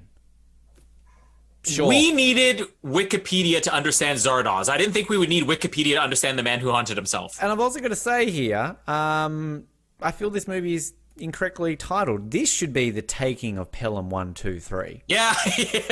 Yes. Thank you. Very good use of it, yes. I'm here till Thursday. Try the view. Thursday? Thursday? That's I was on vacation Thursday. How many times do they have to mention Thursday? Like, if you go somewhere and somebody said to you, like, Colin, good to see you here again. You were here on Thursday. No, I wasn't. I was at home with my wife. You're not going to have, like, 5 other people coming to you. Oh, you were here last Thursday. Oh, remember when you were here last Thursday? Like, they go... I would never forget a Thursday like that, Pelham. They love Thursday. We've renamed Thursday Pelham Day. Yeah, I don't have a whole lot to add really because surprise. Well, again, like a lot of this is a part where I zoned out slightly, but it does get very repetitive because again, I went over that before. Like, oh, you were here last Thursday. No, I wasn't. Yes, I were. No, I wasn't. Yes, I were. Like I love the big dramaticness of there's a collared tie. That means somebody else was here. Dramatic reveal. And just. Like the nature of like when he confronts the photographer woman and she's like, "Oh, you made love to me on this bed. Don't say it's not true." Like, "No, damn it, woman, I didn't make love to you." Like, "Yes, what the devil are you saying? That's going to be my new go-to Roger Moore. What the devil are you saying? Like, I don't think Roger Moore ever swore in his life. That is the most explicit Roger Moore ever got with his vocabulary was, "What the devil are you saying, woman? Don't say horrible things to me." Like, Daniel Craig is all like, "Fuck, shit, balls." Timothy Dalton, that guy's got a potty mouth like no other. And good old Roger Moore would be like me. He's like, "Sex." Yeah, exactly. "Oh, damn it, woman, get your out." Yoo-hoo. Isn't there a chocolate drink called Yoo-hoo or something like that? Or but it's our sponsor this week. This episode brought to you by Yoo-hoo. Like, I'm never going to look at that the same way again. Like, have a cold glass of Yoo-hoo. All right. Won't say no to that. But yeah, like, just the whole no. What is going on? Like, why are all these Bond actors in movies that don't make sense? Stupid. It was the 70s. They've all been in 70s movies. Point this out. Like, what? Man from Hong Kong was what, 75? Zardoz was fucking who knows, who cares? And this was 1970. At least Beautician and the Beast came out in the 90s. Yay for the 90s. I really actually want to see some of Roger Moore's other films if he thinks this is a bit. I'm not taking away from Roger Moore's performance. Like, this is a good performance by Roger Moore, but I mean, was he in some very bad movies outside of this? Is that kind of what he's implying? I do like the end bit though. Like, from the whole movie where I maybe zoned out slightly in this middle section, I was picked up right away when he's like in the house and he confronts him and sweaty Roger Moore and everything dripping off him. And also, like, I do love the kids and everybody's reaction. Like, let's be honest, right now, if you came home and there's another Colin, you like, is Jamie and the kids just going to be like, "Mummy, who's this man who looks like Daddy?" Like, you're going to be fucking crapping bricks. Like, I mean, we've got twins. It's normal for us to see double in this house. Well, they're not going to care. Then maybe another house. Maybe it's an Australian thing that we would be weirded out. Like, remember, or just not having twins. The Sixth Day, the very first movie we covered over on the Oz Network. Like the scene when Arnie comes home and like looks inside and sees his clone in there, like he's shitting himself, and then he's all like, "Holy fuck!" Like, and then he goes to open the door, and evil people are all like, "No, don't go in there. What will your wife think?" Like, they're so calm and blasé. Like, "Oh, who's this guy? Oh, no one." Like, that's definitely not me, because I would never wear a pink shirt. "Oh, you're right, honey. It's definitely not you." And look, his collar's not even a clip-on. I know. Evil. I do love a movie where they have like the same actor playing this, the same actor playing two different characters, right? And they've always got like the split screen, and then they always they try and be a bit fancy, don't they, by doing one where they walk past the other, right? And you kind of 1970s special effects don't exactly hold up super well, but they've always got to do that fancy, to show off how good we are at filmmaking. But you know what actually works about this one, where there's the walk around more, is more walking around more. Connery walk around Connery. Sorry, but you have Roger Moore. You have the crazy Connery, which the film gets degraded for Colin! one of those. Oh, Roger Moore. Jesus. Roger Moore. You get the crazy Roger Moore, who is... Now you have me second guessing which name I just said. Like, I swear I saw. I'm going to hold this up for the next... keep talking. All right, so you'll get the film degraded when you have like the two different elements in there. And in this case, it actually works to their advantage, because the good Roger Moore that's going crazy, I actually did have to look at it there, looks so pale. And it is just because the film's degraded, because you're compositing all these images on top of each other. But it works because it just makes him look that much more broken and sick and disturbed. Yeah, no, it does. I agree with you. The car chase, I just love creepily cheesy grin Roger Moore in the mirror. Like, it's the ending of this reminded me of Zardoz. Like, it's just it's weird and odd. Like, Zardoz with them sitting there turning into skeletons and all that sort of stuff. This one is just like, mirrors. Actually, you know what actually reminds me of 2001: A Space Odyssey, when you've kind of got like facial expressions and all And over after the place. heartbeat, we saw baby Roger Moore in a Indeed. bubble. Dun, dun, dun, dun, dun, dun, dun, dun, Yoo-hoo dun. hanging out and everything. Maybe that's our closing theme, the theme from 2001: A Space Odyssey. Yes. We'll see how that fits into it. But yeah, like the ending's weird and fine, and Wikipedia explains it, and then appearing through the permission of Royal Shakespeare. Actually, the one bit I like is when he's going off the bridge and he kind of fades out. That freeze frame they've got of Roger Moore just like. Yeah. Again, if you're watching us on video, you get it. But and then he fades out. And do you think in real life, when Roger Moore died, like another Roger Moore escaped his body, and that we've now got another Roger Moore? You're still trying to make yourself feel okay about killing him. Well, I mean, I've just got to. I want to think that there's another Roger Moore. Like, oh, quite illuminating afterlife I'm in right now. Like, you know, like. Well, I mean, I don't know if you read much of the trivia for this movie, but there is something kind of creepy about this movie too. The director, yeah. Yeah. So the director of this movie, which I mean, I'm not familiar with a lot of his work. There was one movie he did, which I'll look it up here to see if I can give a recommendation for Basil Dearden. Basil. He died like after this movie, like literally this was his last movie and he's gone. Khartoum, that was the movie I saw. It was a war movie with Charlton Heston that was pretty good. But I mean, he'd been around forever. He'd made dozens of movies. And this was his last one. And he died in a car accident a couple months after this movie's release. I don't know how true this is, but some of the speculation is saying he actually died in a section of the road where they filmed either this car chase or the opening car chase at the beginning of this movie, which would be crazy if that happened. But hey, there's another Basil Dearden out there who escaped. Basil Dearden was actually Roger Moore. That when Basil Dearden died. That's how he became Bond. Yeah. Yep. That's yeah. It was thanks to Basil Dearden. Yep. And that's how Roger Moore suddenly was able to start saying sex. Yes. You know, at a normal voice level. Anyways, so that's The Man Who Haunted Himself. It's not a bad movie as far as I'm concerned. It's interesting.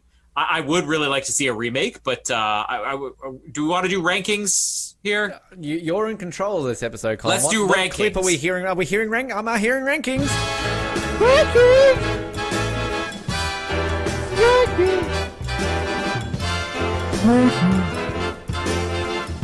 Rankings, baby. I heard rankings. Oh, and Pierce, did you hear that as well? What was that ding sound? What was that? It was rankings theme. Yeah, it wasn't a ding, Pierce. Okay. It was a ranking. But I heard that ding too. I don't know what that ding was, but anyway. Don't say dong. It's yoo-hoo, hoo-hoo. Dong, ding, dang, dong. Yep. Ding, dang, dong. Yeah. We got 3 movies. We're 3 movies in here. I'm going Man from Hong Kong #1. I would put this #2 and Zardoz 3. I'm with you. I'm doing exactly the same thing. I enjoyed Man from Hong Kong a lot better. I don't think I zoned out of that movie, even though like half of it was just fighting. I mean, yeah, this again, this isn't a bad movie. I probably never watch this movie again. I'll be completely honest with you. But I mean, it's not Zardoz, which I still stand by is probably the worst movie I've ever seen. So Zardoz or 2019 Lion King? Probably Lion King. As the preferred one? Yeah, probably. Wow. Because at least that's got All a plot and, you know, something. A song. Zardoz. Yeah, no, that's a very good. No, probably Lion King. Yeah. All right. Well, there you have it. Zardoz officially the worst movie ever. I'm still saying Swept Away is a worse movie than Zardoz. No, bad but call. You would have to. Wrong, Colin, wrong. For that, let's hear this again. Screw you, Colin. Just stop it, okay? But if you want to hear me sing that song, subscribe to our Patreon. What is our record for most Patreon.com. times I've played Die Another Day on an episode? Maybe we can break I don't know. that You're the today. only one who listens to us. Only 3 you would times know. today so far. Let's hear it for a 4th.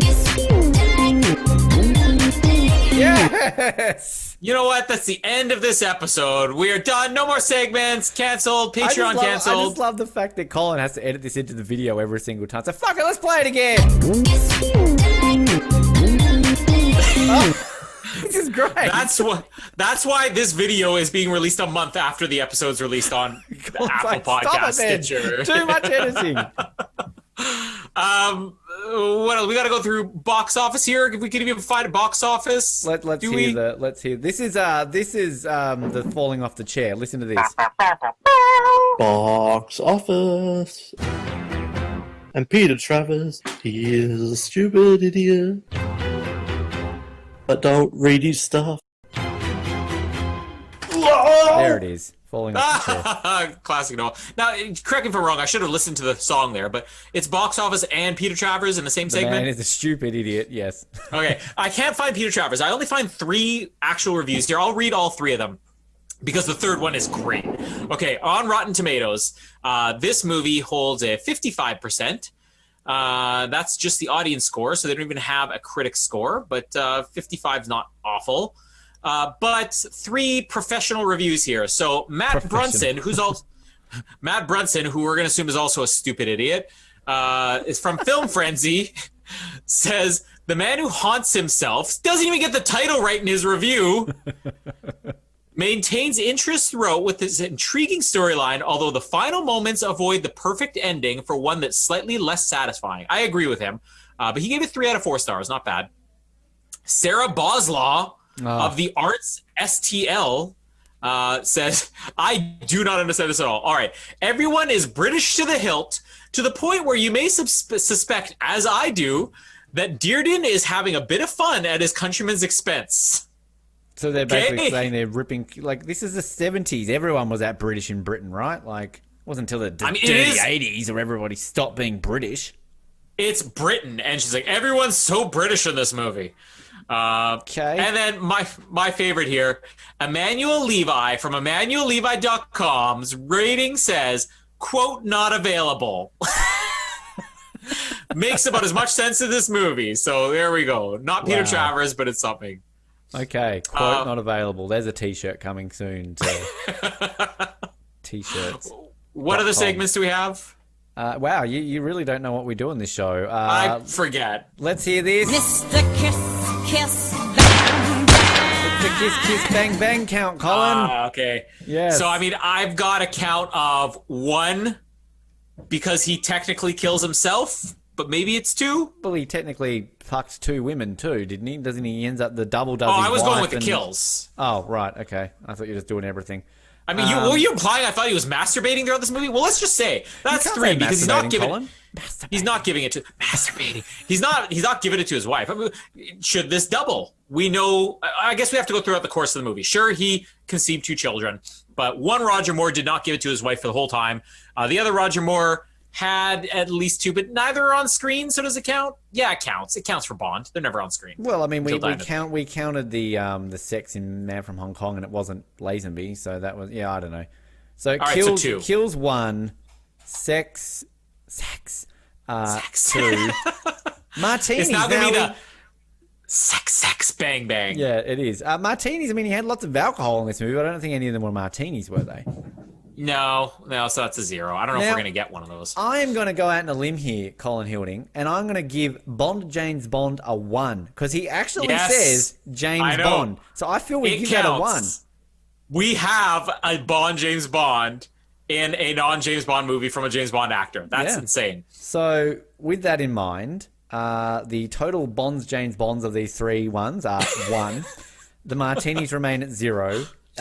Sex comes up to 7, and our kills comes up to 18,006. So doing well. And man, is it going to skyrocket next time? Not next episode, because we're going to do a commentary again. Hang on. You're missing a segment. What's going on? Hall of Fame. Segment? Play the clip. Hall of Fame. It's the hall with the classic scene. Oh, Hall of Fame. Sorry, I'm not invested in this show at all, but I will be invested. If you pay on patreon.com, I will be invested in this podcast. Indeed. And Colin, Roger Moore. There, right. Roger Moore, okay. We need to pick 3 at least here. So I'm going to say the car chase at the end has to be 1. I would give his breakdown in the mistress's apartment in there because as far as Roger Moore dramatic acting scenes, like that's a really good scene for him. And the boat. The boat, yes, the two men kissing on the boat. Yes.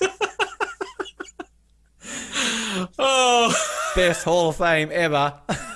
Not as good as horse falling off cliff in Never Say Never Again. But nearly. oh, we got to do a Hall of Fame of the Hall of Fame for these movies. Anyways, so yeah, we're gonna be back with Timothy Dalton's next. Now, our next Timothy Dalton's next for both, isn't he? He is. It's double Timothy Dalton. Yes. Oh, it's the month I've been dreading. I just want to throw out there. I think I mentioned this in the last episode that I'm still being trolled by people I used to work with because when Sean Connery died, I was just well known as the guy who hated Timothy Dalton.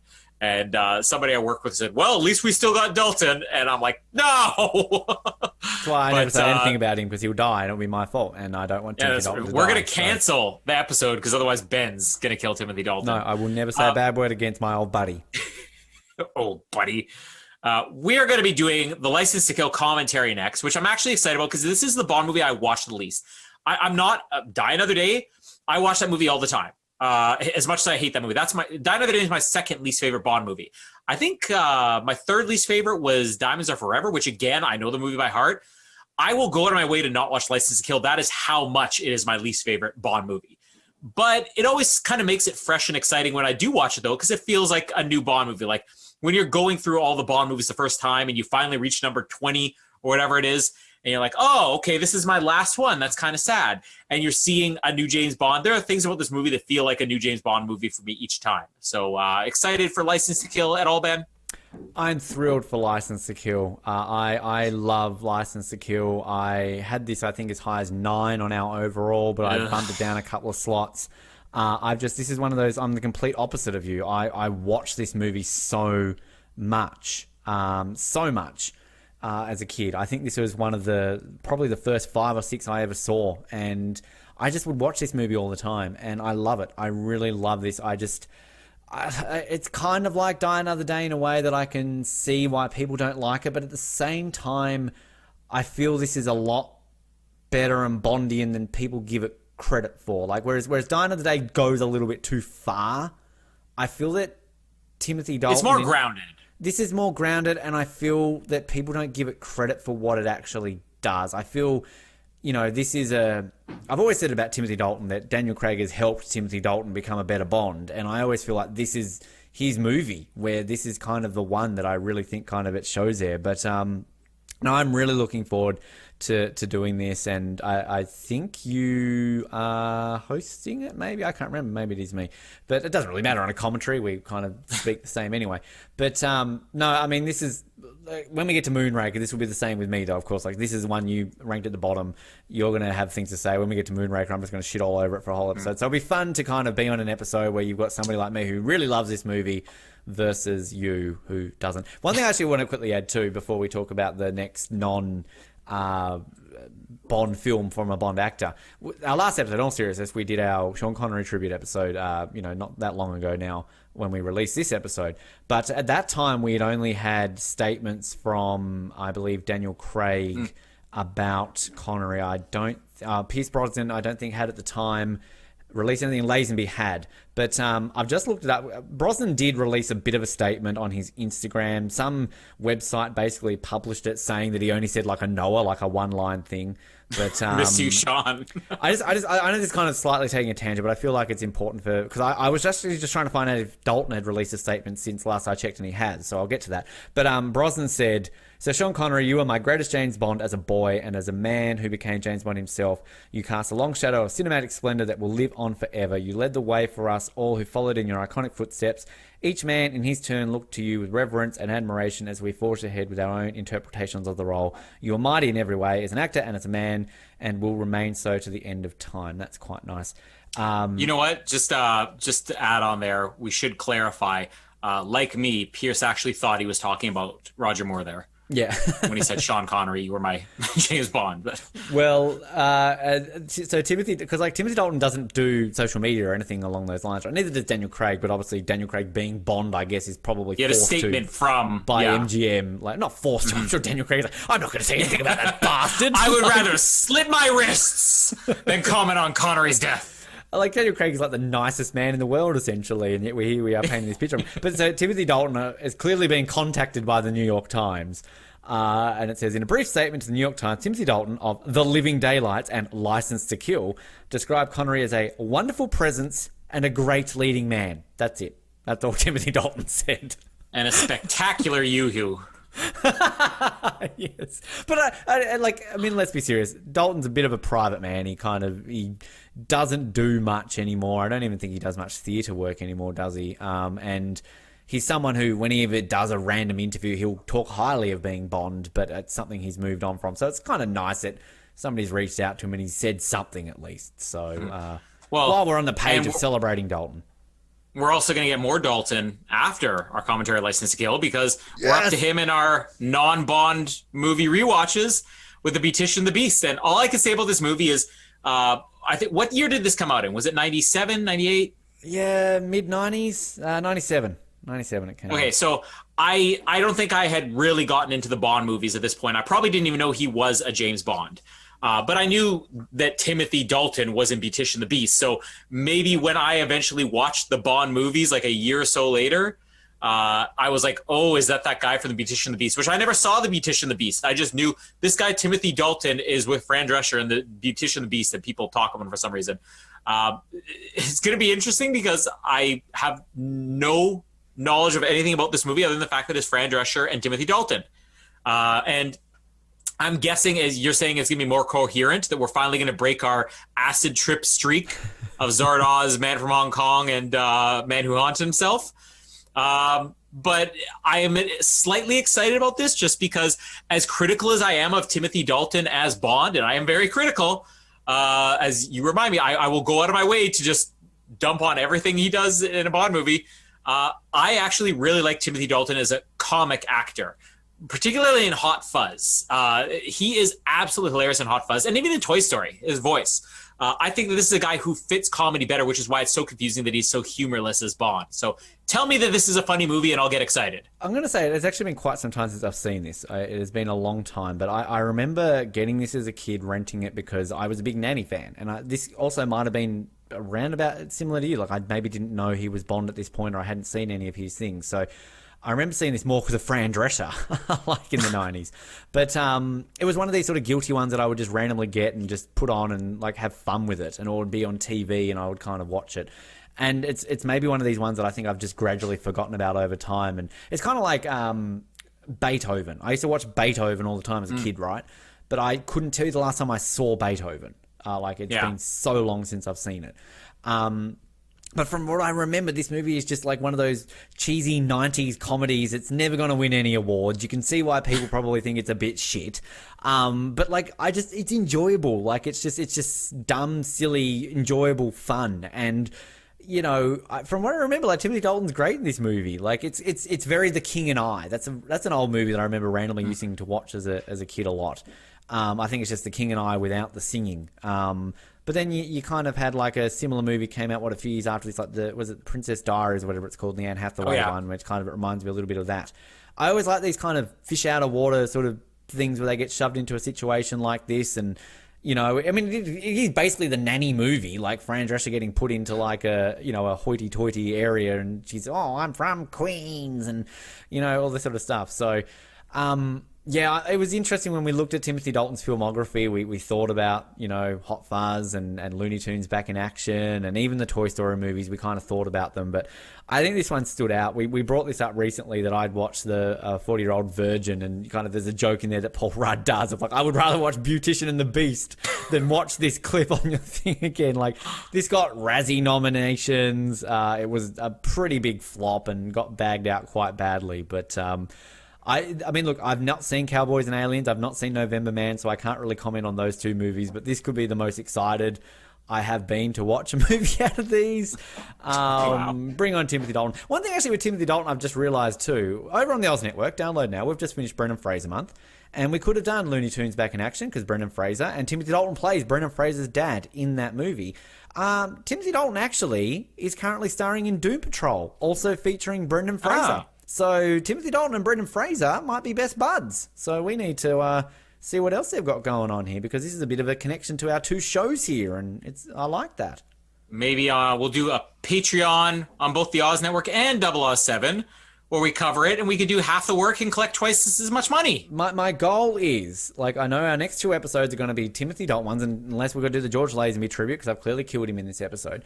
But, you know, we're going to have one of these episodes where Colin's going to be very negative against Timothy. But I'm sincerely hoping that at the end of Beautician and the Beast, Colin Hilding will be positive on Timothy Dalton. So that out of all the nearly 100 episodes of this show that we've done, I don't think I've ever heard Colin speak positively about Timothy Dalton on this show, except for, oh, he's kind of funny and other things that aren't Bond. So let's get excited. So Dalton defenders out there like Ben Waterworth, that old buddy's going to get some love from this man here. Whichever side I'm pointing on, I'm right on one of these here. All right. Yeah, it is funny. Your argument there was like, you know, I've never heard you say anything positive on Dalton except for, oh, he's kind of funny in things that aren't Bond. So I'm finally going to get you to say something positive on Dalton on something that is not Bond. Well, fuck it. On our License to Kill episode, I'm going to keep a Colin Hilding is positive about Dalton count. I'm going to find something, and you're going to be like, he's got a nice strand of hair there. Yeah. Beautiful chest hair. Blinking I don't fish. even know if he's seen. Blinking fish. Oh no, we're gonna talk about the blinking fish and the bar fights. Oh, The love making and the bar fight. this is awful. I'm quitting the show. Anyways, you can, as always, subscribe to us on Patreon. Patreon.com/007, correct? Yes, that's the one. Roger Moore. Roger Moore. We can be downloaded, which you probably already did if you're listening to this, but we'll just remind you anyways. Apple Podcasts, Google Podcasts, Stitcher, Spotify, wherever you can find us. YouTube now. Yoo-hoo. YouTube, not Yoo-hoo. Yoo-hoo. Yoo-hoo. If there's anyone out there who's got the 007 tattoo on their Yoo-hoo, show it. If Daniel Craig can get Yoo-hoo on his and Olga Korolenko hoo-hoo on hers, we will bring you the pictures live, Patreon exclusive. I don't know. We're just waiting for a Patreon subscriber here. We're doing everything. We've literally said we would stop playing Die Another Day. We would sing Die Another Day. We'll bring you dick pics of Korolenko and Daniel Craig. And yet no one's signing up. What do we have to do to get $1? $1. Let's actually tell people what you get on there. So you will get bonus episodes on Patreon. On things you will not normally get. I'm going to pull this up now, Colin. You're giving me some warning. Yes, you will get an exclusive group chat thing with us.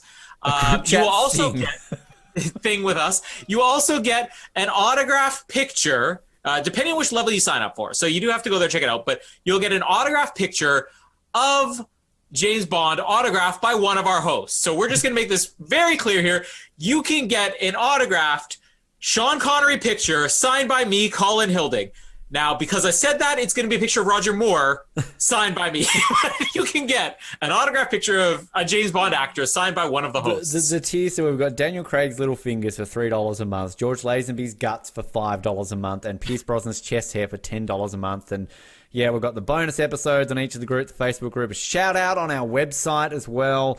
Also, if you do the $5 a month one too, yeah, that's the signed photo. And the $10 a month one, you remember also you get the special ability to have an episode brought to you by. So as I said, the example is like, I hate Taylor Swift, right? But you could pay $10 a month, and then 1 month you could be like, Ben, this week you're going to say, brought to you by Taylor Swift's great music, and I will do it. I will say it.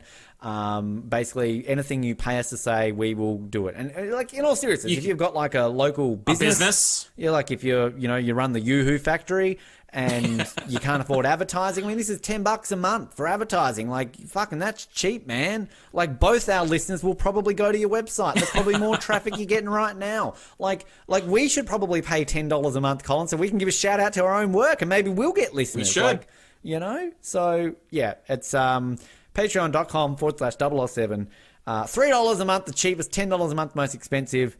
Do it, because we're poor. Am I drug And addict? the content is great. We have not produced any of it yet, but we stand by. It is quality entertainment. Yeah, you realize how slack we are with getting these episodes out, right? Because we get so invested in the Oz Network. Download now via all those channels. Like, literally, we're going to get somebody to sign up, and then I'm like, where's my bonus episode a month? It's been 6 months. Spent $18 on this crap, and I haven't gotten one. We better start banking some. You will hopefully hear from us in another 2 weeks, as we promise, for License to Kill commentary. And then the rest of we have more than enough to carry us through to No Time to Die's release in 2026. Yeah, breaking news has been delayed. We actually don't know. Yeah. But probably. Daniel Craig will no longer be with us by the time No Oh, Time to Die's God, release. you're killing one off. Actually, you said it, not me, so it's all good. Yeah. We're fine. Thank you for joining us. My name is Colin, and quote, not available. And my name is Ben, and I'm going to play with my Yoo-hoo. That was a bloody thing. It looks as though we've got two heartbeats there now. Why do we have to have the same sort of car again? I'm used to them. Damn good motor cars. Didn't seem any point in changing. Walked right by me in Cheapside last week. Last week, you did? Wednesday. Happy stone dead. Anyway, glad you're all right. Silly old sod, I was in Spain last week. Frank Bellamy, you asked me for a drink. I did. Why didn't you tell me? Because I didn't ask. Ah, there you are, old love. Hello, Frank. What a pleasant surprise. What surprise I'm still here. It's not often I get a pretty woman to myself. Charles, espionage isn't all James Bond and the Majesty's Secret Service. Industry goes in for it too, you know. Get into bed now, massage your back. I go to bed to sleep. Never put you to sleep. Yes, we've heard that before. I just massage your neck. No, good. I don't want you to make love to me. You're a super girl, you know that, don't you? No, I'm not. I'm an average, grasping, married woman. Look, if I can't chuck some spaghetti down the bloody sink in my own house, I'm going to emigrate. Now, Frank Bellamy says I played snooker with him at the club on the Thursday. I doubt if anyone will take you on after last Thursday. You did say Thursday. Yes, Thursday. That guy wasn't here on Thursday. I bet you £5 you wouldn't beat Frank Bellamy last Thursday. He's having you on. You know what a boring old joker he is. Yes, you can say that again. You know what a boring old joker he is. I haven't been playing. It's my wife's. You didn't tell me you were married. No, we've had the wedding photographs taken. You made love to me 4 nights ago. You stayed until 3 in the morning.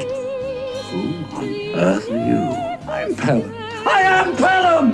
Don't shout. Anything to stop us being so bloody dreary and suburban. Daddy, what's It's going on out here. Mommy, I'm frightened. Daddy, who is he? Why does he look like you? Make him go away.